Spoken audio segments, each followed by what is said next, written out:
Estamos iniciando mais um podcast, o Vale em Pauta, com a presença do William, da Ciência Ilustrativa, do Hildo aqui, e eu. O nosso convidado de hoje, eu confesso aos senhores, conheci hoje, pessoalmente, que eu já o conheci há muitos e muitos anos. Eu gosto de ler jornal, ele é escritor, escreve histórias interessantíssimas sobre o Vale do Ribeira, escreveu no estado de São Paulo, todos os jornais da nossa região. Ele, inclusive, dirige um jornal de Iguape, um jornal centenário, mas durante o nosso bate-papo ele dá os detalhes de tudo. E o nosso biógrafo oficial, que é o William, vai nos contar sobre o Roberto Fortes. É isso aí, doutor. Podcast de número 33, né? Só reforçando aí que agora estamos no Ribeira Plus TV também, canal 6.3 da Expand e, obviamente, no YouTube, aí, como a gente gosta de dizer, para a eternidade. Doutor Cristiano, de fato, estamos recebendo Roberto Fortes, ele que é casado com Márcia Fortes, pai da Ana Luísa e Ana Clara, né? Uma pessoa maravilhosa, veio de Iguape hoje especialmente aqui, né, para nos prestigiar. Quem que é o Roberto Fortes? Primeiro aqui que eu não posso esquecer é a palavra poeta, que eu sei que ele é um poeta de mão cheia. Ele não gosta de falar, mas eu sei que é. Historiador, escritor, jornalista, é licenciado em Letras, pós-graduado em História do Brasil e sócio do Instituto Histórico e Geográfico de São Paulo. Autor de Iguape Nossa História, lançado em 2000, vale lembrar que é em 2 volumes, certo, Roberto? O livro Almanaque do Senhor Bom Jesus de Iguape, lançado em 2006, com coautoria com Benedito Machado. Também é autor deste livro aqui, ó. Ó, essa câmera aqui, Hildão. Essa câmera aqui, maravilha. Esse livro aqui, ó, que é O Tucano de Ouro, tá? Crônicas de Jureia, que foi lançado em 2012. Também Katsura, a primeira colônia japonesa do Brasil, lançada em 2018. Como o Dr. Ben já adiantou, é editor da Tribuna de Iguape. Ele, o cara, fale um pouquinho para nós, Roberto, sua origem, que você é um amante de Iguape e nasceu lá, todo mundo já sabe, mas a gente quer saber algumas coisas a mais, como, por exemplo, onde você estudou, onde você trabalhou, como é que foi esse início de vida, meu amigo? Seja muito bem-vindo. Obrigado pelo convite, William e o Cristiano. É uma satisfação estar aqui, né? Essa rádio tão antiga na região. 40 anos. 40 anos de... 41, né? Você tem atualizar, 41. É muito bom estar aqui, né? A honra toda nossa. Você já conheceu o William há muito tempo, né? Nessas conversas sobre toda a região. Permite só um detalhezinho, gente, ó. Resenha Registrense, no qual meu amigo sempre me ajuda. Tem edição nova lá que eu tô contando a história da energia elétrica. Começa por Iguape, desde a época do Lampião, e vem até a época da lâmpada e tal. Todo esse desenvolvimento. Então, você terminando de assistir aqui, corre lá, procure Resenha Registrense, edição de número 31. Continue, Roberto, legal, por favor.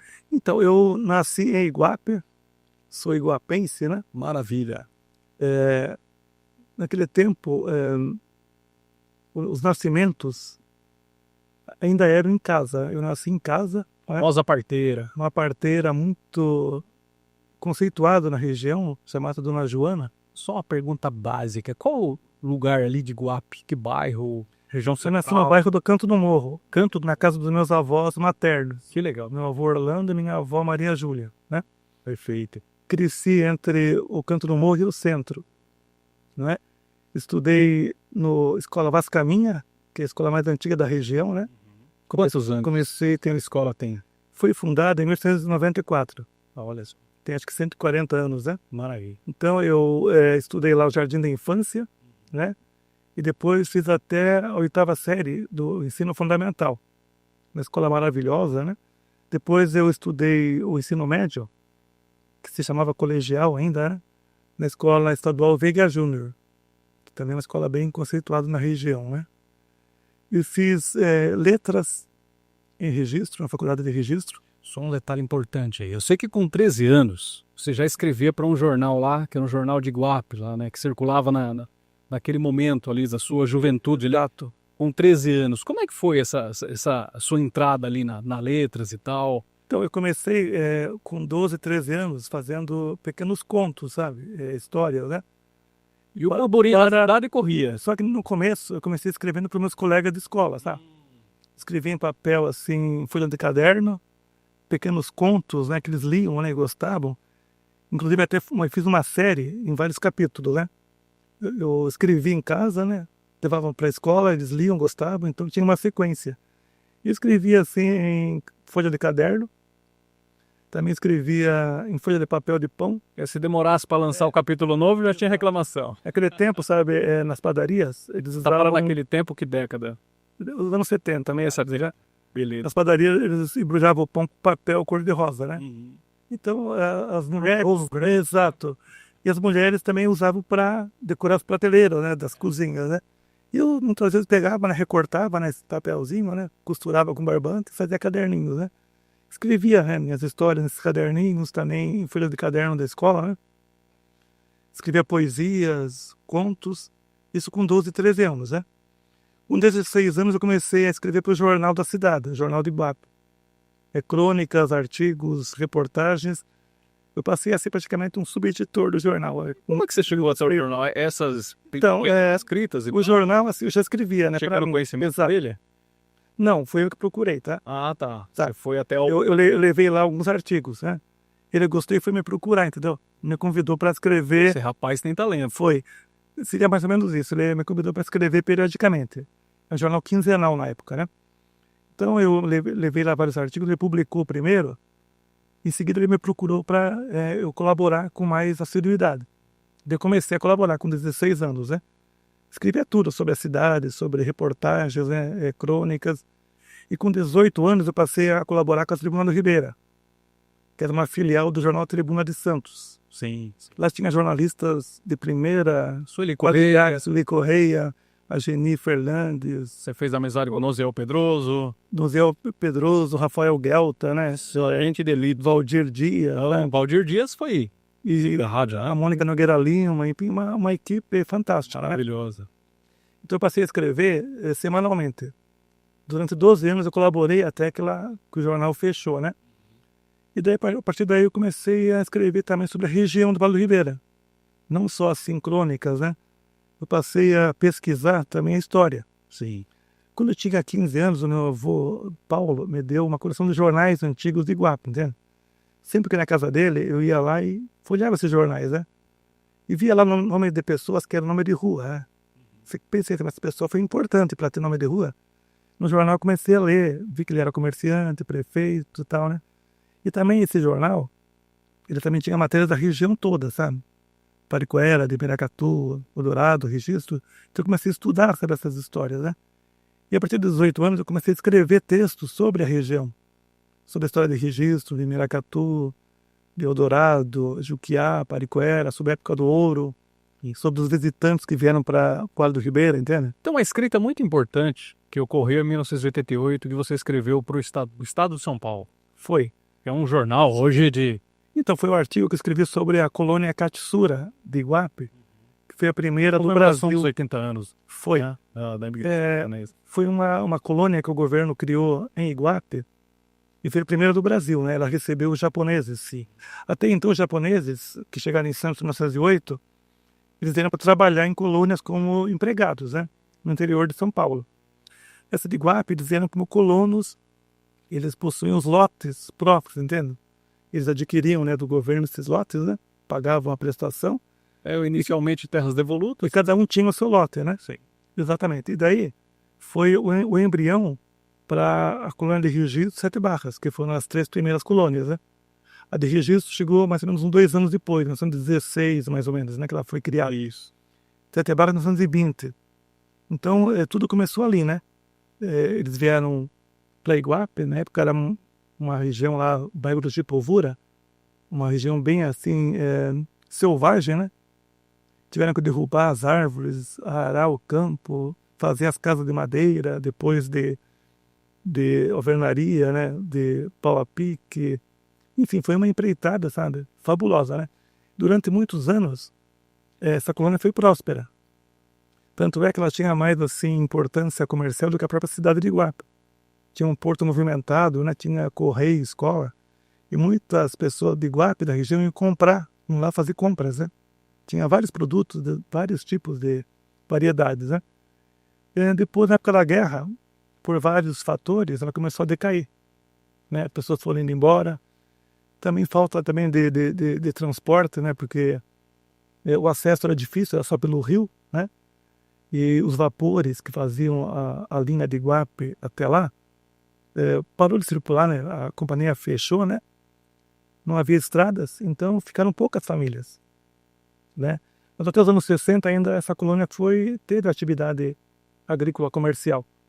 Então foi sendo desativada, né? Por conta desse conhecimento, obviamente, o Estado de São Paulo se convidou para fazer a matéria, né? Voltando lá um pouquinho da sua juventude ainda sobre faculdade e tudo mais, você caiu no jornalismo, obviamente, por conta a vida te entregou isso aí, né? Logo cedo, já escrevendo para um jornal, você viu que tinha uma oportunidade ali de transformar aquilo em profissão. Exato. Né? Então é interessante, sabe? Quando eu tinha 13 anos, eu fiz um jornal, tipo assim, manuscrito, sabe? Olha só. Teve acho que uns 2 ou 3 números. Qual que era o título, né? Chamava-se O Grito. Opa! Mas era tudo feito à mão, né? Eu desenhava. Gostei do título. Era só uma página, entende? Tinha várias colunas com historinhas, né? Notícias da cidade, né? Alguma charge que eu desenhava. Mas você desenha também, não? Mas bem mal, né? Mas conta uma coisa, por exemplo, Bem mal e orçamento. fazia algum caneta e tinta, caneta, que tipo de caneta você... Era bem improvisado, era caneta Bic mesmo, né? Era Bic, não era caneta azul ainda, né? E lá na minha casa, onde eu morava, na casa dos meus pais, tinha lá um escritório, né? E eu colava, sabe, na parede esse jornalzinho. E quando ia lá meus amigos, né, que depois trabalho de escola e tal, né? Naquele tempo não tinha internet, tinha que usar, né, a Barça, usar os livros, né? Então eles iam, né? Os parentes também que iam lá, né? Pena que com o tempo, com a mudança, eu perdi, sabe, esses manuscritos, né? Eu só guardei os meus trabalhos da escola, as minhas crônicas que eu escrevia na escola, minhas historinhas, né? Mas esse jornal eu perdi essa edição. Poxa. Essas edições.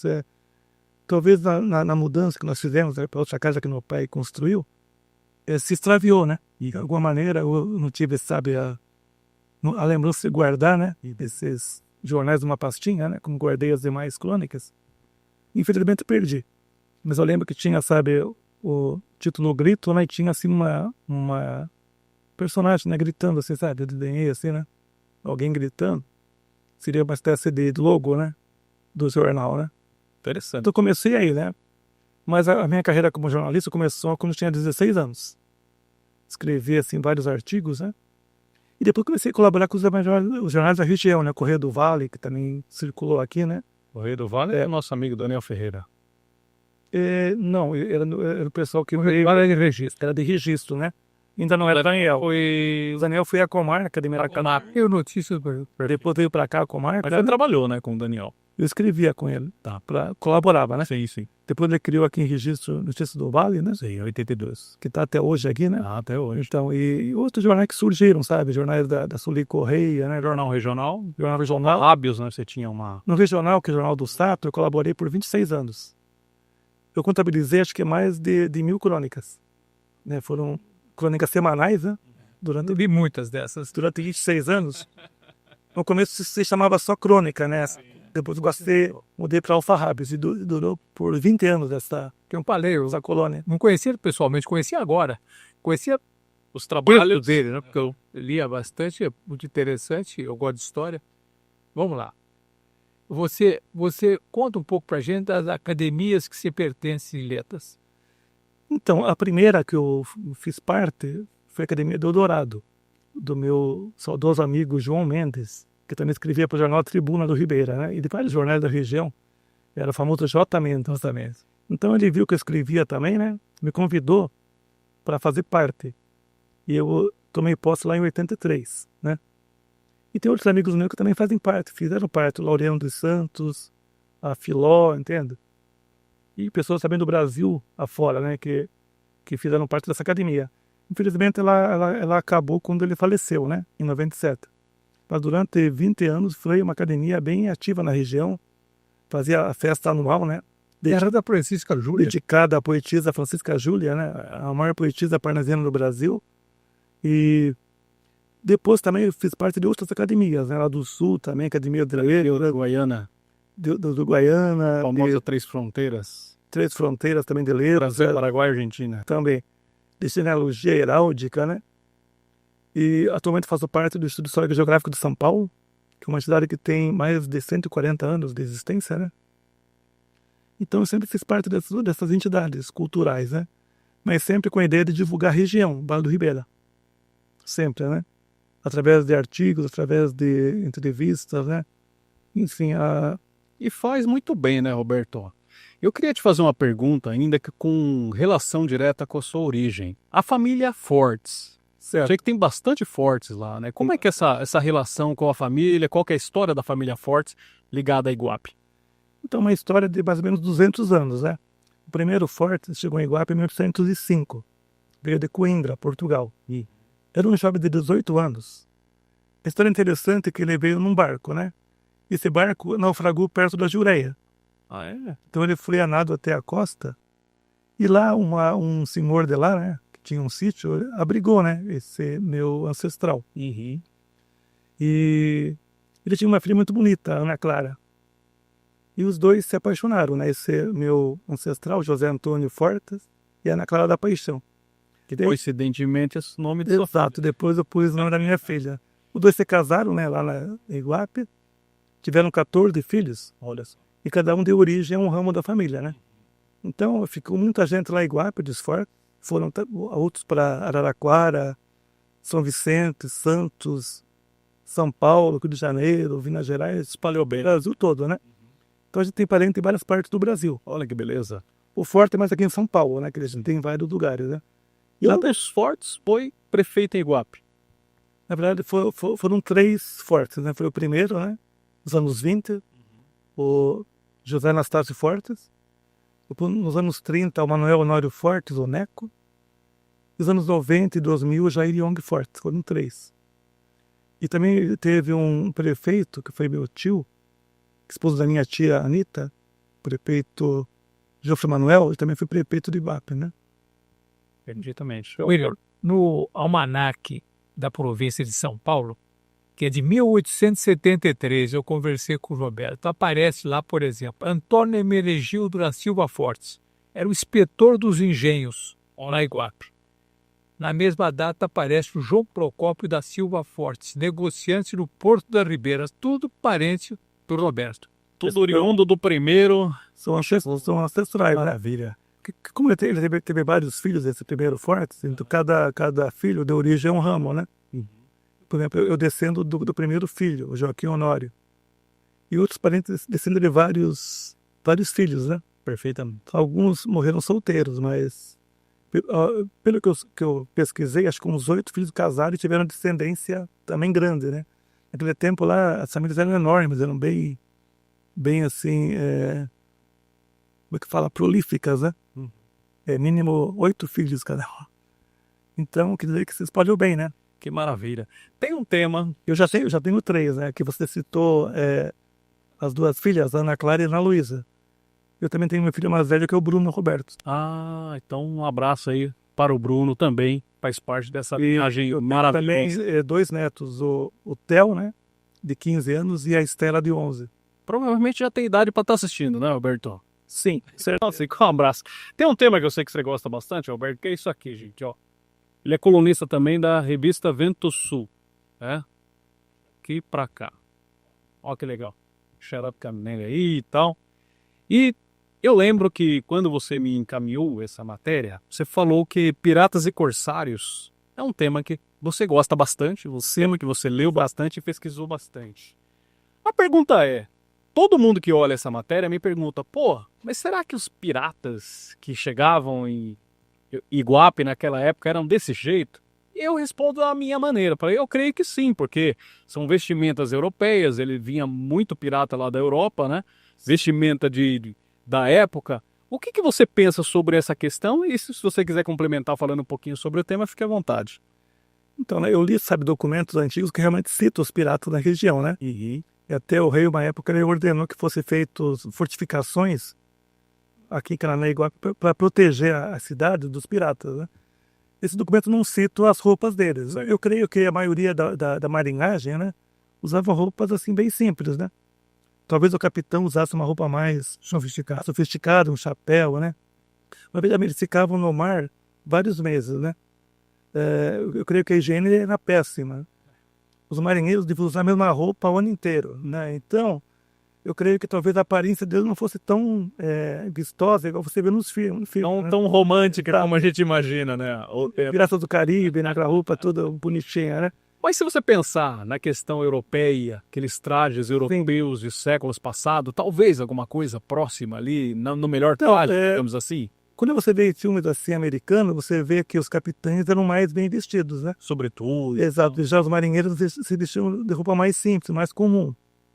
Eu creio que era assim que funcionava, né? Os marinheiros eram mais simples, uma roupa mais assim do dia a dia, né? Eu já imaginava que isso aí eram os corsários, né? É que a diferença entre os piratas e o corsário é a seguinte: o pirata, eles eram, digamos assim, talvez bandidos, assim, ilegais, vamos falar assim, eles saqueavam por conta própria, né? O corsário era um bandido mais oficial, vamos falar assim.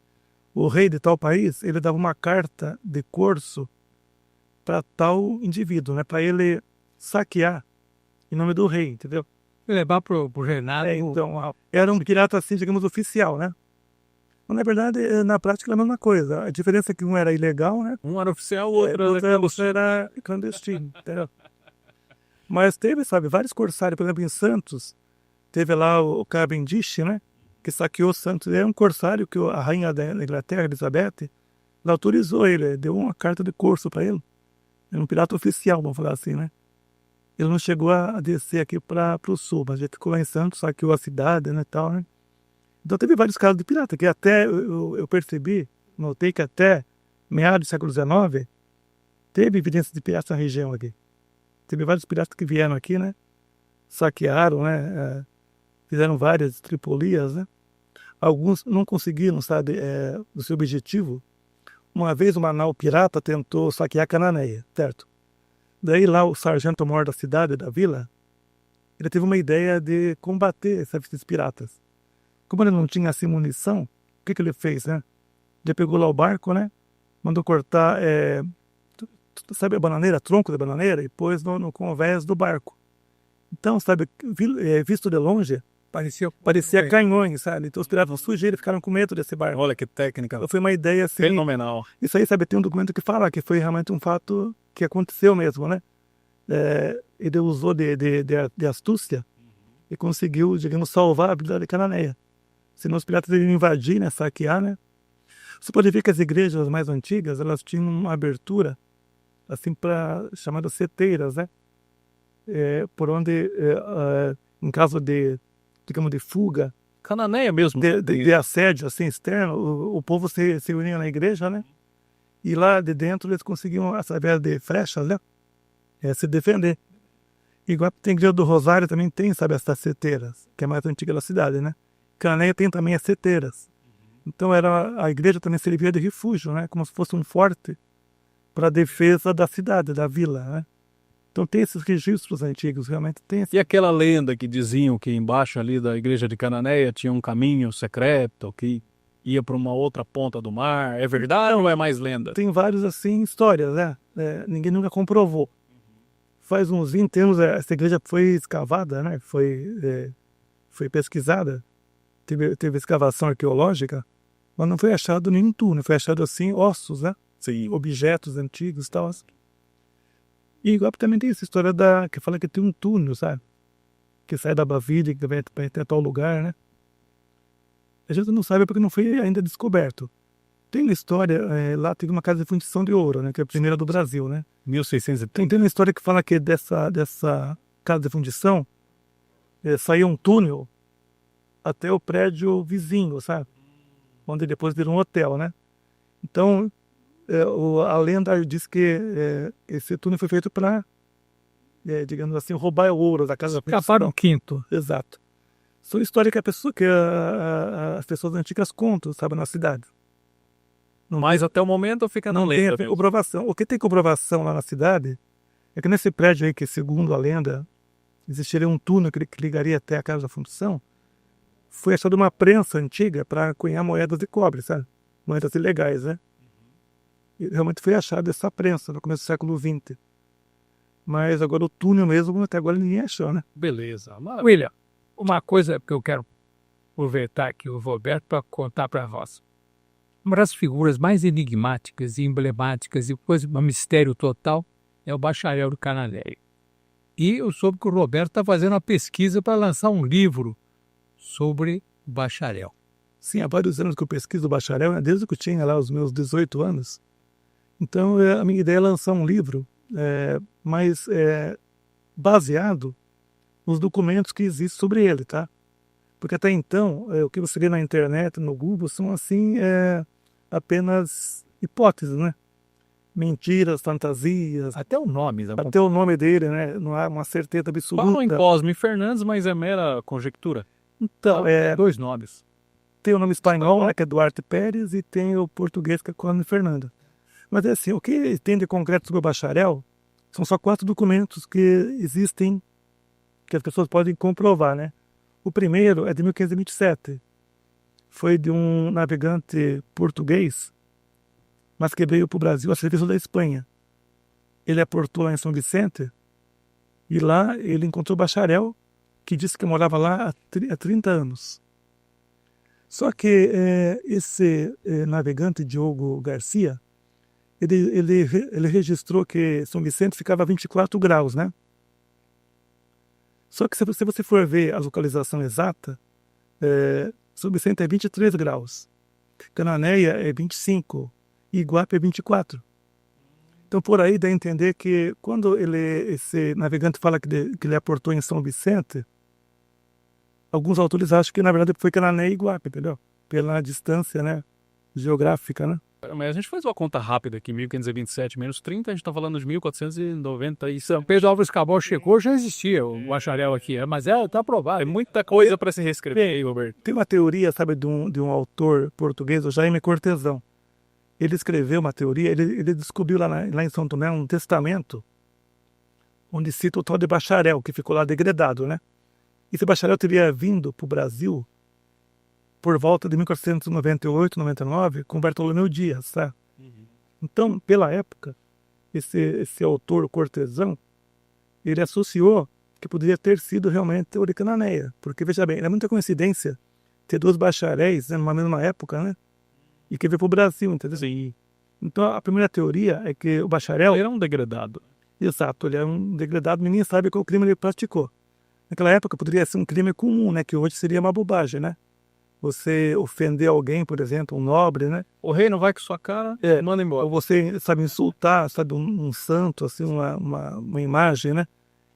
Ou então crime de honra, assim, bobagens, assim, que hoje em dia você talvez pagasse só uma cesta básica e pronto, né? Mas naquela época não, era degredo. Então, essa teoria, que é a teoria número 1, que eu acho a mais provável, é que ele teria vindo para o Brasil no finalzinho do século XV, né? Por volta de 1498, 99, com esse Bartolomeu Dias, e ficado em Cananéia como degradado. A segunda hipótese é que ele teria vindo na expedição de 1500 e 1502, que veio para reconhecer o litoral brasileiro, né? Que até então Cabral veio para o Brasil, descobriu o Brasil, mas não chegou a percorrer toda a Bahia lá. Então o rei Dom Manuel mandou essa expedição para o Brasil, né? O capitão era Gonçalo Coelho. Há divergência, alguns acham que o capitão era André Gonçalves, mas eu creio que foi Gonçalo Coelho. E o piloto era o Américo Vespúcio, tá? A segunda hipótese é que foi essa expedição que deixou em Cananéia esse bacharel. Só que, veja bem, o Américo Vespúcio ele escreveu 5 cartas, e cartas bem minuciosas, sabe? Ele descrevia cada parte do litoral. Nenhuma carta ele cita que deixou alguém em Cananéia, um bacharel. Então eu acho que a hipótese mais viável foi essa hipótese anterior, né? Certo. Ele chegou no Brasil antes de Cabral, entendeu? Tem mais fundamento. Você vê que a história brasileira passa pelo Vale do Ribeira. Eu queria se fosse assim, um fato real, se ele realmente deixasse alguém em Cananéia, ele iria registrar, né? Sim. Na sua carta, que ele deixou tal pessoa de tal em Cananéia. Como ele não registrou nada, ele nem registra que ele passou em Cananéia, tá? Na carta que ele cita essa viagem, ele poderia ter citado, né? Passei em Cananéia, mas ele não cita nada. Ele cita em várias partes do Brasil, né? Que ele passou por aqui, ele passou, lógico, né? Mas ele não chegou a registrar os detalhes, entende? Certo. Então a minha teoria bate com a teoria do Cortesão, né? Jaime Cortesão, que segundo ele, o bacharel chegou ao Brasil antes de Cabral, né? Esse primeiro documento que eu falei para vocês, que cita o bacharel, em 1527. O segundo é de 1531, que é o diário de Martim Afonso, da navegação dele, né? Martim Afonso, ele chegou em Cananéia no dia 12 de agosto de 1531. Ele ficou aportado na Ilha do Bom Abrigo por 44 dias. Nesses dias ele nunca viu o sol, era só chuva, tempestade, tormenta, então ele não saiu do barco, né? Tipo Vale do Ribeiro. Exato. Ele mandou, sabe, um piloto ali da armada dele para conhecer ali a região, né? O Pedro Anes. Então ele saiu no dia 12 de agosto, embaixo de chuva, tempestade e mais alguém, né? E saiu pelo mar pequeno e só voltou depois de 5 dias com o bacharel. Alguns autores, inclusive eu, somos da teoria que esse Pedro Anes foi até o bairro de Icapara, pelo mar pequeno. Pelo tempo que ele gastou, né, para ir, né, embaixo de chuva, parando e tal.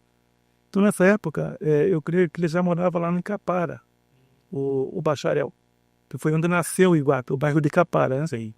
Então, voltaram com o bacharel e mais um Francisco de Chaves, que possivelmente era o genro do bacharel, e mais 5 ou 6 castelhanos. Esses castelhanos, eu creio que esteja o Rio Mosqueira e o seu grupo, tá? Interessante que o bacharel falou com o Martim Afonso, eu moro aqui há 30 anos. Quer dizer, bate com a informação que ele deu a Diogo Garcia, né? Se você tirar 30 anos, vai dar 1501. E era casado com a Índia. Também, não tem documentos que provem isso, mas se supõe que ele se casou com uma índia, né? Filha do cacique da região. O cacique. Sim. Esse foi o segundo documento. Interessante que esse Francisco de Chaves, que conhecia bem a região, ele falou assim, ó, se você me arrumar 80 homens, eu volto dentro de 10 meses com 400 indígenas carregados de ouro e prata. Ele iria até, sabe, ou até a Piauí, ou talvez mais além, né? Talvez até a Bolívia, né? Martim Afonso, talvez, confiou tanto nele que destinou 80 homens para seguirem pelo sertão com esse Francisco de Chaves. Eram 40 besteiros, né? Que usavam bestas, tipo de um arco e flecha mais sofisticado, né? E 40 espingardeiros, que usavam espingarda, aquelas espingardas enormes e tal, né? Grandes. Foram pro sertão. Nunca mais voltaram. Segundo alguns autores, teriam sido mortos pelos índios carijós lá no Paraná, né? Então, essa é uma das teorias também, né? Olhando por esse prisma... E o bacharel ficou por aqui, tá? Tá. Ficou por aqui. Até que surgiu, em 1532, mais ou menos, um espanhol chamado Rui Mosqueira. Na verdade, acho que ele surgiu um pouco antes, tá? Provavelmente em 1530, 1531, e se aliou ao bacharel. Uhum. Ele com seus amigos que vieram lá do Rio da Prata. Quando o Rui Mosqueira chegou no Rio da Prata com Caboto, que foi um dos navegantes espanhóis, né, que conquistou o Rio da Prata, eles fundaram um forte. Só que os indígenas atacaram o forte e destruíram tudo. Então eles fugiram de lá, né, e vieram pelo mar até que chegaram em Iguape. Eu nunca entendi por que eles escolheram chegar em Iguape e não em Canané, que já existia como no mapa português, né? Eu creio que é porque o bacharel já morava em Iguape nessa época. Então eu ia fazer só um comentário rápido aqui, porque o Tratado de Tordesilhas é 1494. Sim, exato. Correto? Começa lá do norte e dizem ali, a gente vê ali no mapa, que termina exatamente em Cananéia. Dizem que o bacharel de Cananéia, ele ficava exatamente ali porque era uma espécie de terra neutra. Do lado de cá, Portugal, do lado de lá, Espanha.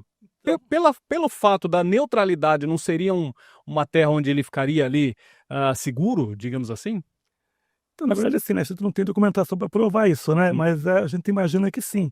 Só que, veja bem, para esse Rui Mosqueira, que era um aventureiro, Iguape pertencia à Espanha. Então ele falou assim, então aqui é terra de Espanha. Por isso que São Vicente, que era a sede da capitania, ficou com receio que eles dominassem aqui essa região, né? Os espanhóis, né? Certo. Então eles mandaram para cá uma tropa, sabe? De portugueses para poder, digamos assim, se senhorear, né? Da posse aqui da região. Só que o Rui Mosqueira não aceitou. Ele falou, nossa, aqui é terra de Espanha, pertence ao meu rei Carlos V. Vou ficar por aqui. O que aconteceu aí? Nesse meio tempo, em Cananéia, aportou um navio pirata francês. O Mosqueira ficou sabendo, né? Pegou 200 índios, foi lá, né? Conseguiu dominar esse barco, né? Vieram, né, os portugueses, teve uma guerra em Iguape, chamada Guerra de Iguape. Famosa. Mosqueira tinha feito lá um forte, né? Rudimentar, né? Então ele conseguiu vencer os portugueses. Como ele tinha pego esse navio francês, ele quis revidar, né, São Vicente. Pegou o navio francês, mais os espanhóis, mais os indígenas, foi até São Vicente. E chegou lá, né, de improviso, né, de sopetão, e saqueou a vila, os armazéns, né, levou embora o livro do tombo, né, onde estavam lá os registros das terras, né, que provavam que aquilo lá pertencia a Portugal, né, as Três Marias, né. Então, Levou embora. só para ficar claro, tecnicamente eles consideravam Iguape pertencente à Espanha. Os espanhóis, sim, E Cananéia. Qual que era a leitura que eles faziam? porque são os portugueses. Por isso que eu creio que Mosqueira... Uma confusão muito grande aí. Por isso que Mosqueira, quando ele veio para cá, ele não ficou em Cananéia. Ele veio mais além, veio até Iguape, que para ele pertencia à Espanha, essa terra, né? Só que após ele saquear São Vicente, ele sabia que haveria, né, uma contrapartida de São Vicente, ele seria perseguido. Então o que ele fez? Ele voltou para cá, só que ele não parou mais em Iguape, ele foi direto com o navio lá para o sul. Ficou em Santa Catarina alguns anos lá, né? Depois ele foi lá para o Paraguai, né? Ocupou lá vários cargos, sabe, de destaque lá no reino da Espanha, tá? Mas foi assim, né? Então, segundo a tradição, ele voltou mais tarde, já velhico, e morreu lá no Icapara, foi enterrado lá na vila, certo? Mas essa guerra, assim, ela tem essa história, porque alguém registrou, tá? E quem registrou foi um cara, um português, chamado Rui Dias de Guzmán. Tudo através de cartas. Na verdade, ele escreveu um manuscrito sobre a história do Rio da Prata. Então, só que ele escreveu 70 anos depois dessa guerra, sabe? Ou seja, ele usou assim de lembrança, né, de pessoas que conheceram, que participaram da guerra, né? Escreveu um livro feito à mão, assim, chamado La Argentina. Ele cita essa guerra de Iguape. O que sabe é estranho é que nenhum português citou essa guerra, entendeu? Nenhum autor português se refere a essa guerra como um fato assim real, né? Talvez por vergonha, não sei, né? Porque foi uma derrota para São Vicente. Eu ia falar justamente disso. Então quem, digamos, pôs no papel foi um espanhol, Sim. um paraguaio no caso, né? O Guzmán. Foi a segunda vez. Segundo esse Guzmán, foi a primeira guerra que aconteceu aqui no Ocidente, tá? Entre europeus. A famosa Guerra de Iguape. Buenas Ideias chegou a fazer um vídeo especial O sobre... Bueno veio em Cananéia, né? Fez um vídeo lá no Farol do Bom Abrigo. Mas então, daí, né?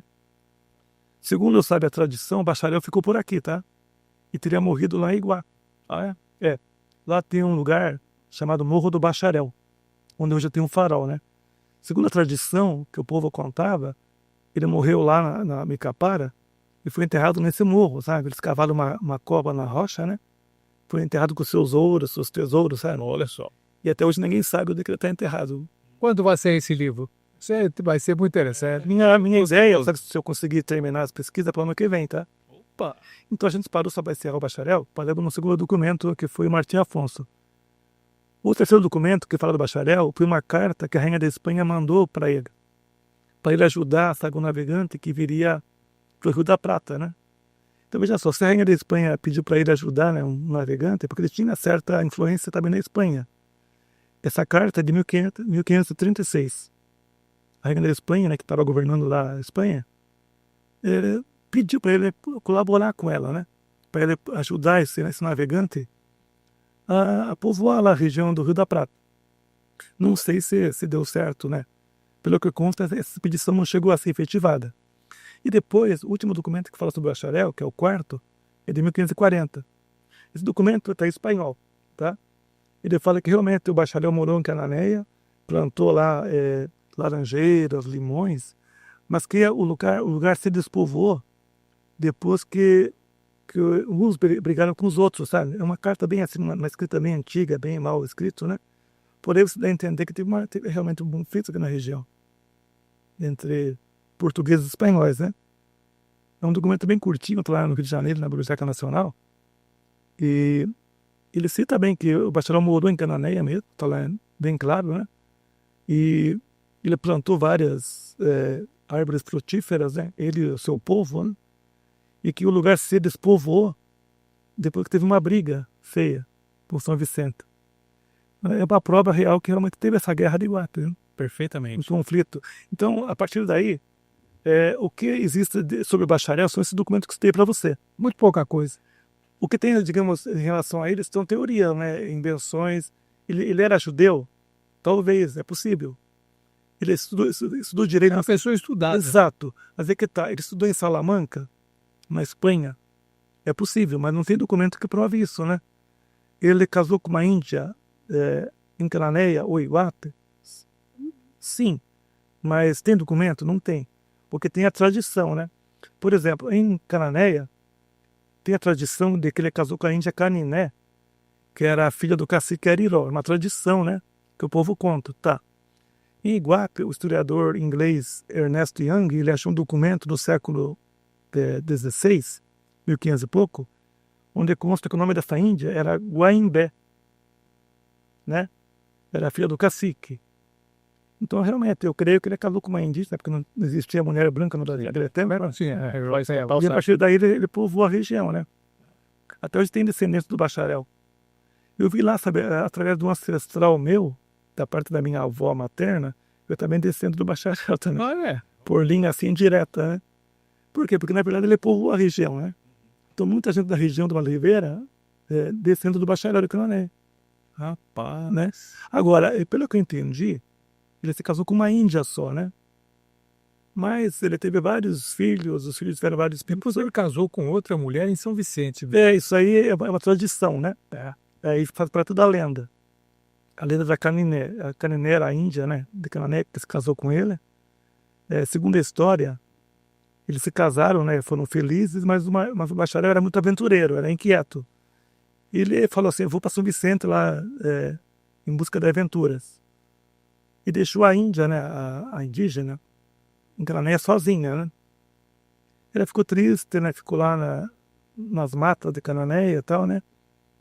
Daí, segundo a tradição, ela virou uma arara, né? Daí o nome Caniné. Só que nesse meio tempo o bacharel voltou, né? Com um grupo de expedicionários. E por algum motivo, um do grupo teria, digamos assim, atirado nessa arara, sabe? Com uma flecha, né? E matado. Então essa lenda é bem triste, né? Mas dá um belo livro, É maravilhoso. Entende? É uma história bem assim triste, né? Sim. Roberto, É uma lenda de Cananéia, né? Não tem assim que provar a sua história. Vamos mas aproveitar o Roberto aqui para fazer outra coisa. Vou colocar já. Piabiru. o Piabiru é um caminho, né, indígena que foi aberto entre São Vicente e até o Peru, né? Segundo alguns autores, existem dois ramais. Um que sai de São Vicente, outro de Cananéia, tá? Se encontram, né? Outro de Curitiba e vão indo até lá, sabe? Passam por vários lugares do Brasil, né? Mato Grosso, tá? Chega na Bolívia e vai até o Peru. Para alguns, seria um caminho aberto pelos Incas, né? Porque, né, sabe, naquele tempo, estrada, como hoje, ele gera poder, né? Dominação, né? Então, outra corrente de historiadores, eles creem que foi uma rota aberta pelos Guaranis. O Guarani é um povo que sempre vem em busca da terra sem mal, né? São duas versões. Tem a versão que é da sua origem inca, né? E da origem Guarani, tá? mas o da origem inca tem um fundamento, digamos assim, mais interessante por conta do ídolo de Iguape, né? Que foi descoberto. Eu tenho assim, mais assim, eu sou mais assim, tenho tendência a crer que seja uma origem inca, tá? Que até é mais antiga que os Guaranis, né? Porque o ídolo foi estudado, de fato, né? Foi. E foi constatado que a origem é inca, correto? Uma teoria, tá? Não foi uma Porque constatação. veja bem, aqui no litoral, antes dos tupis, morava um povo que chamava o homem do Sambaqui, né? Sim. Eles moravam aqui na região. Foram os primeiros que vieram para cá, né? Uns 10 mil anos. Eram só coletores e pescadores, tá? Sim. Eles comiam, né? Ostras, mariscos, peixes e tal, né? Iam jogando assim ao lado da tribo, como se fosse uma lixeira, né? Só que ao longo das gerações, séculos, essa lixeira virou um morro, né? Que são os sambaquis, tá? E nos sambaquis eles também colocavam lá objetos de culto, cerâmicas, assim, de pedra, né? Lógico, objetos de pedra, no caso, né? E também faziam sepultamento, sabe, dos mortos, né? Sim. Então, num sambaqui da Jureia, um alemão chamado Ricardo Crone, que era naturalista, ele encontrou esse ídolo de Iguape. Ele teorizou que essa imagem teria vindo de lá do Peru, tá? através de várias migrações, né, ao longo dos séculos, né. Uma outra corrente acha que foi feita pelos próprios sambaqueiros, sabe, pelo próprio homem do sambaqui Será que que já naquela morava. época eles já tinham essa expertise de fazer algo tão polido quanto aquela peça? São teorias, né. Eu gosto mais da tese do Peru. Então, pode ser que veio do Peru, né, ao longo de várias migrações, né. Aham. Ou então o próprio homem do sambaqui, também pode, porque veja bem, no sambaqui foram achados vários objetos líticos, tá. É, mas era mais rudimentar, mais Panelas, arcaico. né, exato, panelas, sabe, objetos assim de triturar, sabe, grãos, né. É uma teoria, tá, eu creio que também é bem válido, Ó, tá. você vai descobrir e vai falar para nós depois. Eu só queria fazer uma pergunta sobre o ramal. O doutor falou bem do Piabiru e é uma pergunta que eu queria te fazer há muito tempo. Se esse ramal do de Canané, ele passaria ali por cima de onde? Jacopiranga? Então, sabe, tem um amigo meu lá de Cananéia, o Jorge Birajara, ele é adepto da tese que passa pelo Canha, né, no caso ali, né, pelo Canha. Onde seria esse canha? Jacopiranga. Jacopiranga? Eu acho que Cananéia e Jacopiranga, né, divisa ali, né. É. Então eu nunca fui, tá, mas a rota exata eu não conheço, tá, exatamente o trecho, porque você não acha nenhum documento antigo que delimite, tá, onde começava exatamente, por onde passava, né. O que tem são teorias, tá, teorias, tal, né. Por exemplo, não há nenhum documento que fala que tinha um ramal em São Vicente, em Cananéia.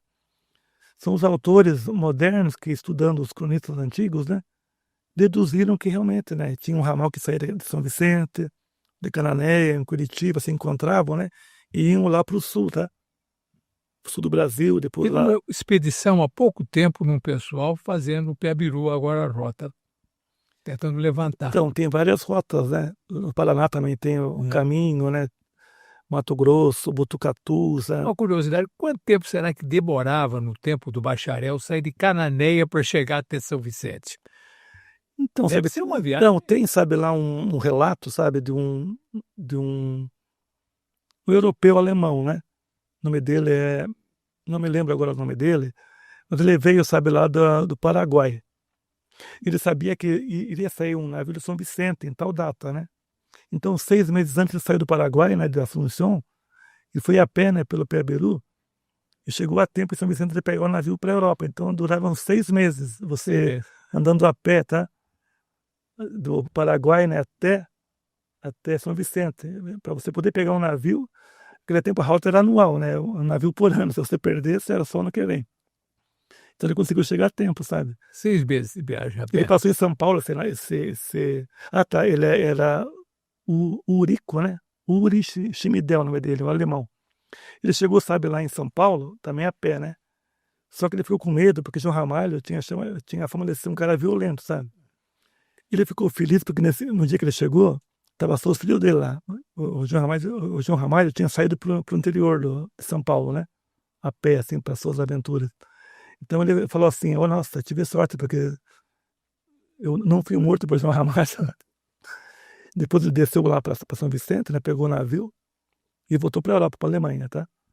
Então tem várias rotas, então eu creio que do Paraguai, né, se você andasse a pé, era uma viagem de 6 meses.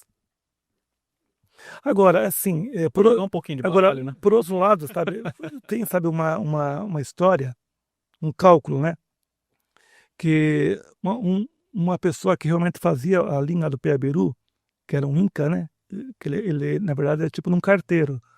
Eles eram, assim, digamos, desde nascença, eles eram treinados para isso, para realmente para percorrer o Piabiru, né. Então, do Peru, sabe, até São Vicente, pelo que eu já li, eles faziam, assim, 20 dias, mais ou menos, mas o dia inteiro correndo, sabe. Parava, assim, para tomar água, né, e eles comiam só milho, sabe, coisa assim ligada ao milho, né.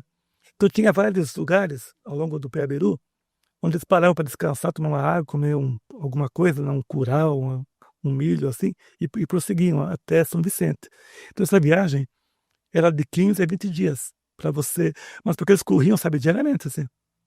Faziam não sei quantos quilômetros por dia, talvez 100, né, porque lá do Peru até São Vicente, eu nunca cheguei a calcular, assim, a quilometragem, mas é muito chão, né. Chão, Então, rapaz. A mas vida não era fácil naquela Não. época, não. Mas agora, esse alemão que veio mais assim devagar, veio assim aos poucos, ele fez em 6 meses. 6 meses. Parando, dormindo, né? Só para encerrar, que as pessoas me pedem muito para fazer o vídeo do tal do Peabiru, mas aí, como o meu foco é sempre registro, eu sempre tenho que 70%, 80% tem que ser registro. Eu falei assim, mas o que eu vou falar de registro, né? Se tivesse pelo menos um ramalzinho ali que passasse numa divisa longe, tudo bem. Mas vamos lá, Roberto. Então, assim, é lógico, né? O caminho exato ninguém sabe qual é, né? Sim. Porque não tem assim um mapa. Eu acho que eu vou pegar essa tese e uma hora eu vou ter que fazer um vídeo do Peabiru. Interessante, né? Você se esmiuçar, né? Eu adoraria que o caminho passasse ali, tipo Jonas Buxley, uma coisa assim, né? A gente não sabe assim, o traçado original, por onde passava, né? Eu sei que passava pelo lado do Ribeira, certeza que passaram por aqui, né? Agora, assim, exatamente qual que é o caminho. E eu acho que o Roberto ele já tá querendo jogar um pouquinho para Iguape também. Um ramalzinho ali, né, não, Roberto? Pode ter mais alguma coisa. Talvez, né? Talvez.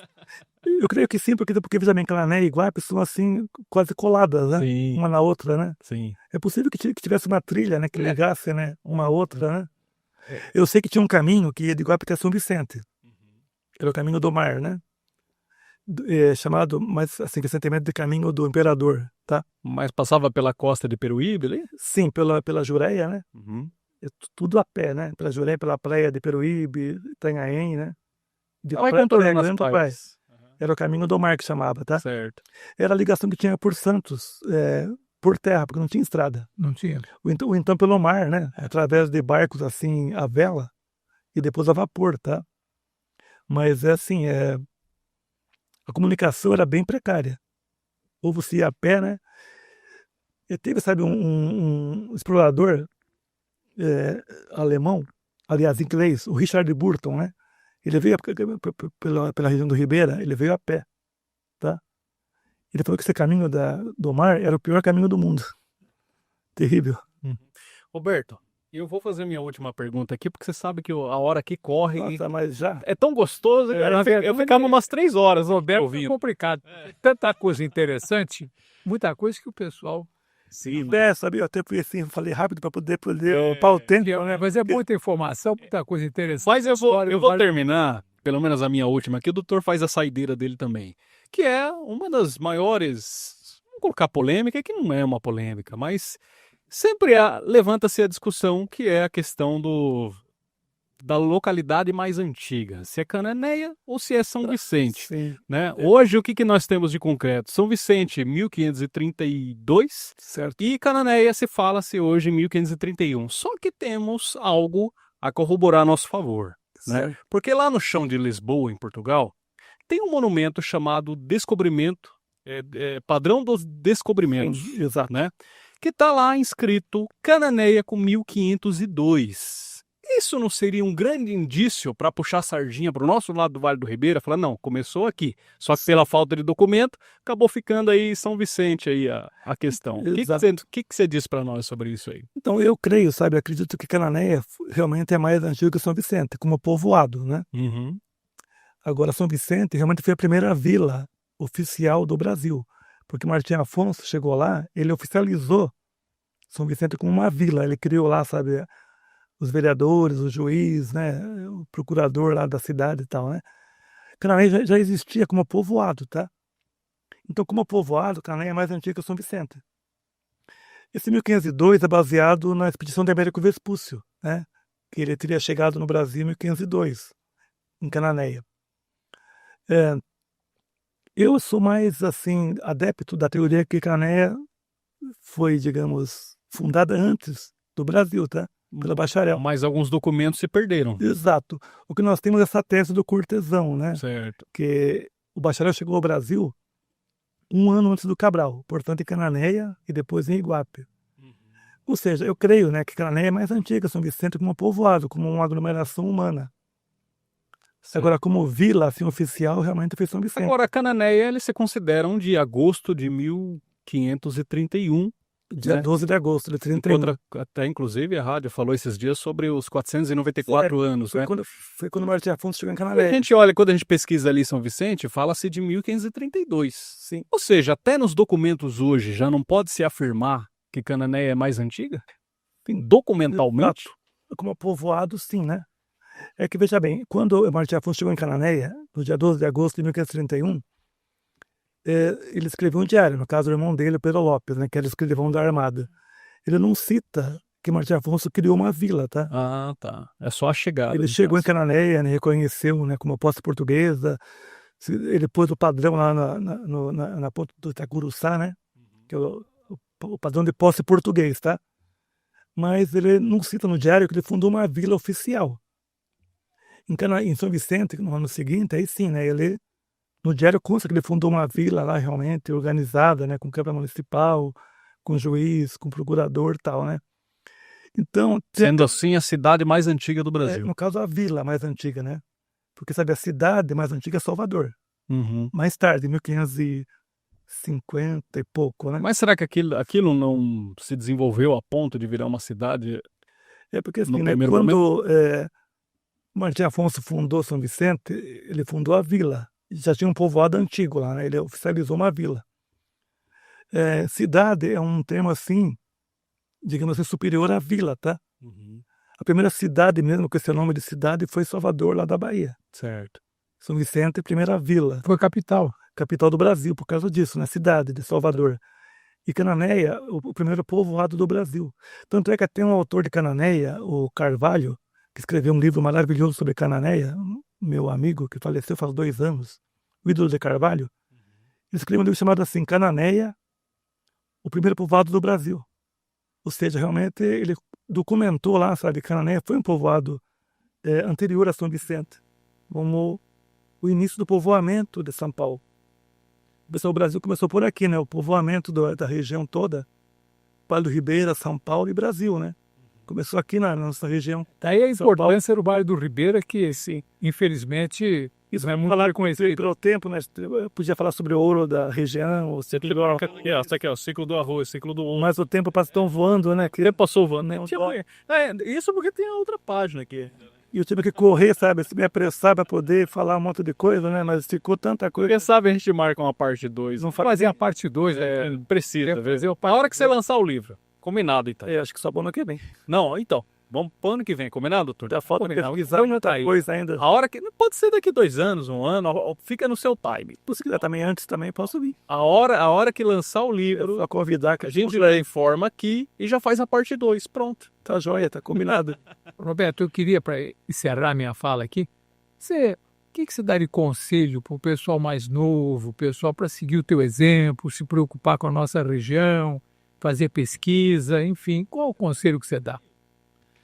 Então, eu acho que o que falta na região são as escolas ensinar a história regional, entendeu?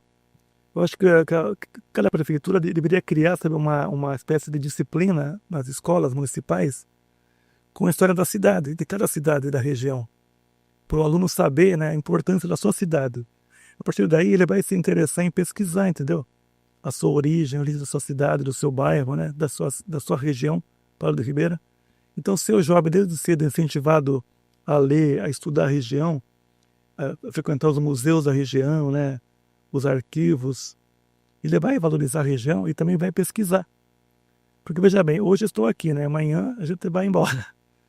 Tem que deixar uma herança, sabe, uma sequência, né? Essa sequência seria os jovens de hoje se interessarem mais pela história. O que eu faço é escrever, né, nos jornais, né, nos blogs, no Facebook, Instagram, sobre o Vale do Ribeira. Muitos jovens, sabe, leem, pesquisam, me mandam e-mails, tal, né, comunicados. Então, acho que falta mais as prefeituras também incentivarem as escolas a darem aulas, né, da história regional. Por exemplo, o ouro começou não em Minas Gerais, começou no Vale do Ribeira. A mineração do ouro no Brasil começou aqui na região, né? O ciclo do arroz, a escravidão, né? A época dos vapores, sabe? Os artistas da região que tiveram renome nacional. É muita história. Tem. Infelizmente o tempo, né, é bem limitador, não dá pra gente falar tudo. Mas se o jovem desde cedo ele é incentivado a pesquisar, a conhecer a região, ele vai se interessar também em pesquisar, né? Igual lá atrás eu me interessei em pesquisar, sabe? Com base nos jornais que meu avô me deu, os jornais antigos, ali abriu para um caminho, né? Uma luz na minha cabeça para eu seguir esse caminho de pesquisar a região toda, né? Daí fui em vários cartórios, arquivos da região, arquivo do estado, igrejas, né, do Anais Antigo, e consegui fazer vários trabalhos sobre a região do Vale do Ribeira. Trabalhos maravilhosos, porque lá atrás eu me interessei, conduzi além. Maravilha. Doutor, suas palavras finais, antes de jogar as considerações. Chegamos ao final aí, infelizmente. É uma pena lá isso. É um papo muito bom. Ele vai continuar, vai voltar um dia. Não, ele vai voltar. Capítulo 2, porque eu tenho muita coisa para perguntar ainda. Sempre toda certeza. O William tem muito mais ainda. Ih, rapaz. E ele tem muito mais para contar. Metade. Roberto, eu vou deixar os microfones para você fazer as considerações finais e eu já finalizo aqui. Fique à vontade, meu amigo. Obrigado pelo convite, primeiramente, né? Foi um prazer estar com vocês Foi aqui. todo nosso. O Vale do Ribeira é um tema que sempre me fascinou desde a minha juventude. E eu gosto muito de ler sobre a região, pesquisar, né, os arquivos da região, adquirir livros sobre a região. Adquiri muitos livros sobre a região, livros antigos, sabe? Também na internet tem muita coisa sobre a região que eu também baixo, salvo, imprimo. Já vasculhei cartórios da região, de São Paulo, sabe? Igrejas, documentos antigos, jornais. Tudo isso para tentar reconstruir a história. Nunca vai ser uma história completa, né? Sempre vai ser apenas uma pequena parte do que o Vale do Ribeira foi. Alguns fragmentos. Então, a minha ideia é que o morador da região entenda a importância da sua cidade, do seu Vale do Ribeira, como uma região, pode ser uma região pobre economicamente, mas historicamente é muito rica. O jovem da região tem que saber que a história do Brasil começou aqui na região, tá? Em Canané e Iguata. E depois no Vale do Ribeira como um todo, né? Esse é o meu sonho, sabe? É que o jovem de hoje conheça a região, a sua história e valorize, tá? E também pesquise sobre as suas origens, origens familiares, origens da sua cidade, da sua região, para que a gente possa fazer uma região rica, né? Culturalmente, economicamente, desenvolvida. Se você valoriza a sua região, você consegue também elevar a sua região a um nível superior, né? Um patamar superior. Tudo começa pela juventude, tá? Esse é meu sonho, que a juventude conheça a região do Vale do Ribeira. Se interesse mais, né? Sim, exatamente. Minha filhinha já tá nessa linhagem, viu? Que ela gosta de assistir o Resenha Registrense. Muito bom, né? Roberto, eu quero te agradecer, meu amigo. Você sabe que eu sou um fã do seu trabalho. Pois é. Quero te agradecer porque Todo o seu também. todas as vezes ali que eu tô escrevendo uma resenha nova, você me socorre ali com uma foto, com algum artigo, alguma coisa, que eu sempre gosto de começar lá pela origem do fato. Aí é Cananéia e Iguape. Então eu quero deixar esse agradecimento público aqui, agradecer Ildão por toda a parte técnica que faz com excelência, que semana que vem tá aí também nas entrevistas, agradecer o Dr. Cristiano, lembrar que esse podcast é um apoio da Rádio 99 FM, assim também como o da Agência Ilustrativa. E reforçando o convite, gente, já está no ar, Resenha Registrense número 31, que está contando toda a história da energia elétrica, está imperdível, viu? Com muita inteligência artificial, tá? Eu dei uma reformulada e tá legal demais. É isso aí, doutor? É isso aí. Inclusive, hoje foi um dia muito bom para mim, porque conheci o Roberto Portes, que eu conhecia só pelos artigos, como eu já falei. Foi um prazer imenso, eu quero ir de volta aqui. Opa, maravilha. É só marcar o dia que eu volto. Você vai notar com todo o seu. É isso aí, gente. Se inscrever, compartilhar, mandar nos grupos de WhatsApp. E semana que vem estamos de volta.